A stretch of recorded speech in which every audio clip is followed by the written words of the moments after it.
Bonjour la famille, j'espère que vous allez bien. C'est le général Alligator.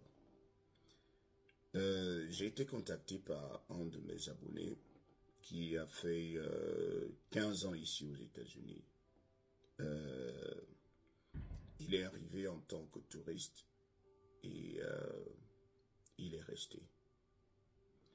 Lorsqu'il m'a écrit, il m'a dit, Général, j'ai l'impression d'être devenu un monstre. J'ai dit, je comprends pas. Il dit, j'ai eu mes papiers finalement l'année dernière. J'étais venu et j'avais laissé ma famille au pays.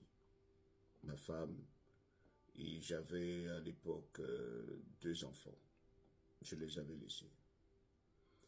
Et j'étais venu me chercher. En venant ici aux États-Unis, je ne savais pas exactement ce que c'était de vivre ici sans papier. Lorsque vous arrivez en tant que touriste, les conditions dans lesquelles vous vivez. Je suis arrivé dans l'état de la Floride et quand on vient en tant que touriste, on ne peut pas travailler légalement, surtout que vous n'avez pas de numéro de sécurité sociale, vous n'avez pas de work permit, c'est-à-dire le permis de travail. Vous ne pouvez même pas louer un appartement à votre nom. Vous ne pouvez pas vous acheter une voiture malgré tout l'argent que vous avez. Parce que pour s'acheter une voiture, il va falloir montrer que vous avez un permis de conduire. Et pour passer le permis de conduire ici en Floride, il faut forcément avoir un numéro de sécurité sociale. Donc, vous ne pouvez rien faire sans le numéro de sécurité sociale. Parce que c'est à travers ce numéro qu'on peut facilement vérifier votre passé, ce que vous avez déjà eu à faire ici, si vous avez commis des exactions, si vous avez commis quelques petits délits, on peut vérifier. Alors, il me dit, ma vie est devenue difficile depuis que j'ai finalement eu les papiers. Je suis allé retrouver ma famille au pays. J'ai dit, explique-moi, vous êtes censé être bien en joie d'avoir retrouvé votre famille après autant d'années. Il me dit, oui, c'est vrai. Mais j'ai l'impression que ma famille n'est plus la même. J'ai l'impression que moi-même, je ne suis plus le même. Je dis, je vais toujours comprendre. Mais il dit, général, avec 15 ans de solitude, j'ai passé 15 ans aux États-Unis en train de me battre. J'envoyais l'argent au pays, mais ce n'était pas suffisant. L'inconvénient, c'est que mes enfants grandissaient sans moi, et c'était la pire de mes douleurs. Moi-même, j'ai grandi sans père, et je m'étais fait la promesse d'être toujours là pour mes enfants. Mais malheureusement, la situation dans laquelle j'étais ne me permettait pas de voyager. Parce que si je partais, je ne pouvais plus jamais revenir. Donc c'était à travers un long combat que je suis arrivé à obtenir les papiers. Mais en 15 ans, je vivais seul. Je pensais pour moi. Je faisais tout rien que pour moi. Je dormais quand je voulais. Je pouvais rester silencieux quand je le voulais. La plupart du temps, tout était silencieux autour de moi.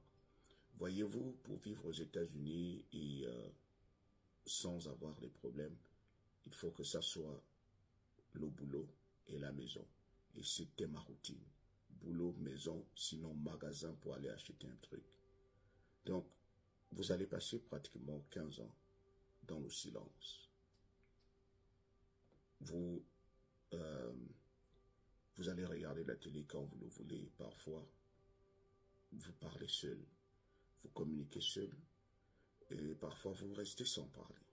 Alors, lorsque j'ai finalement eu des problèmes et que je suis allé retrouver ma femme, j'avais toujours l'impression d'être seul.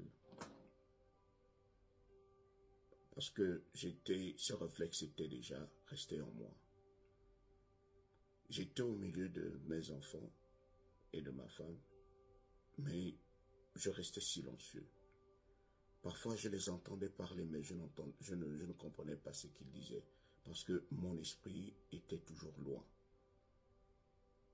15 ans, sans voir des personnes que vous aimez. 15 ans sans participer à l'éducation de vos enfants. C'était la pire des punitions.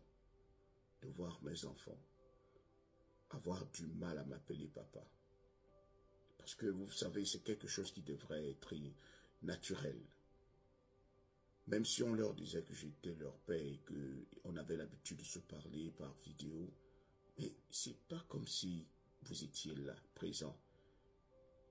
Participer à l'éducation de vos enfants à distance, c'est différent d'être là à leur côté lorsqu'ils ont mal à la dent, lorsqu'ils souffrent des maux de ventre, lorsqu'ils vont à l'école, lorsque vous allez prendre leur bulletin, lorsque vous partagez des peines et des joies ensemble. C'est différent lorsque tu es là. Il y a cette alchimie-là qui naît. Il en est de même pour la femme. La femme, même lorsqu'on est en intimité, j'ai l'impression qu'il y a quelque chose qui manque de son côté et de mon côté. Même elle a du mal à me retrouver. Elle a l'impression d'être avec un inconnu, même si on a essayé de raviver la flamme à distance. C'était un long combat. Je lui ai dit, je sais exactement ce que c'est. Je sais que c'est difficile. Cela va prendre du temps, mais il faut que vous deux, vous fassiez un effort. Que le peu de temps que vous avez encore ensemble, que vous l'utilisiez. Vous avez maintenant le choix, soit de venir vivre ici, soit de vivre en Afrique. Mais au moins, tu as la possibilité de leur donner un meilleur avenir et passer plus de temps ensemble. Ce qui a été perdu pourra renaître et tout est entre vos mains. C'est le combat. Passez plus de temps ensemble. Comme tu as déjà un peu emmagasiné un peu d'argent, commencez, offrez-vous des vacances et essayez de retisser les liens importants. Il n'est jamais trop tard, même si tes enfants ont grandi, mais ils peuvent toujours avoir de la place pour que vous vous aimiez, pour que cette alchimie renaisse. Il n'est jamais trop tard. C'est vrai, faire ici sans papier, et pendant des années, c'est tellement difficile. Donc je m'adresse aussi à quelqu'un qui va regarder cette histoire, de bien réfléchir. C'est vrai qu'on met souvent objectif États-Unis coûte que coûte, mais à quel prix? Parfois on pense qu'on a bien fait le choix, mais il y a quelque chose qu'on perd forcément quelque part.